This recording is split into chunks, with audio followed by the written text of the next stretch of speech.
বন্যা কবলিত মানুষ যারা পানিবন্দী হয়ে গেছেন, কিছু মানুষ আপনারা দেখছেন যে এখান থেকে হরিয়াগড় বাড়ি সারিয়া স্কুলে গেছেন, বিভিন্ন মানুষের বাড়িতে গেছেন।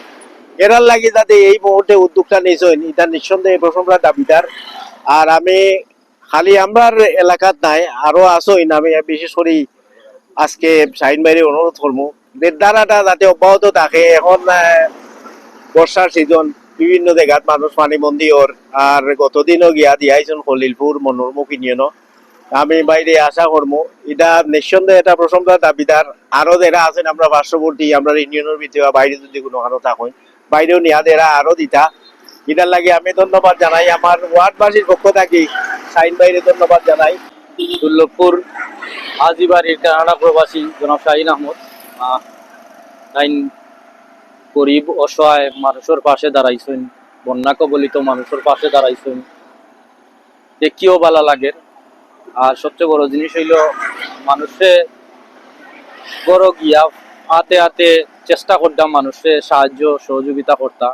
আর আমিও অনুরোধ করবো আশেপাশে যত ধরনের দুর্গ্রস্ত ভাবে মানুষ আছে, সমস্যাত মানুষ আছে, তারার প্রতি তাই খেয়াল রাখবা। আর আমার পক্ষ তো নেতান্ডে অসংখ্য ধন্যবাদ।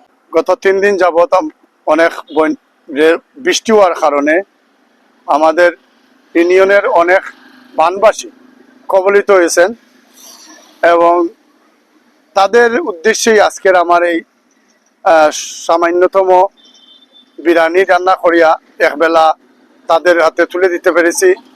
আসলে আমার উদ্দেশ্য হইল যে তারা অনেক কষ্টের মধ্যে আছেন, তার লাগে আমরা যারা বান্দর বাইরে আছি বালা আছি সবেই এটার লাগি চিন্তা ভাবনা করা, এবং আমি আমার ব্যক্তিগত পক্ষ থাকিয়া চিন্তা করিয়া তাদের জন্য সামান্য একটু খাবারের ব্যবস্থা করছি।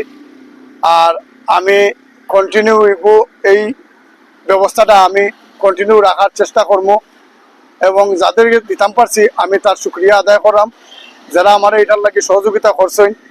আমার পাশে যে আমার ভাই খারা আছেন, সব সময় ইমরান আমার সহযোগিতা করা, এই সমস্ত মানুষও এই বালা কাজের শরিক হওয়ার লাগে তারাও আল্লাহ জাদা দিত, এবং আমি কন্টিনিউ করিয়া দিতাম এই আশা ব্যক্ত করলাম। এবং যারা কবিলিত আছেন তারা আল্লাহ সহজ করিয়া দিতা, তারা আল্লাহ সহজভাবে তারার ঘরও তারা ফিরিয়া দিতে এই কামনা করলাম।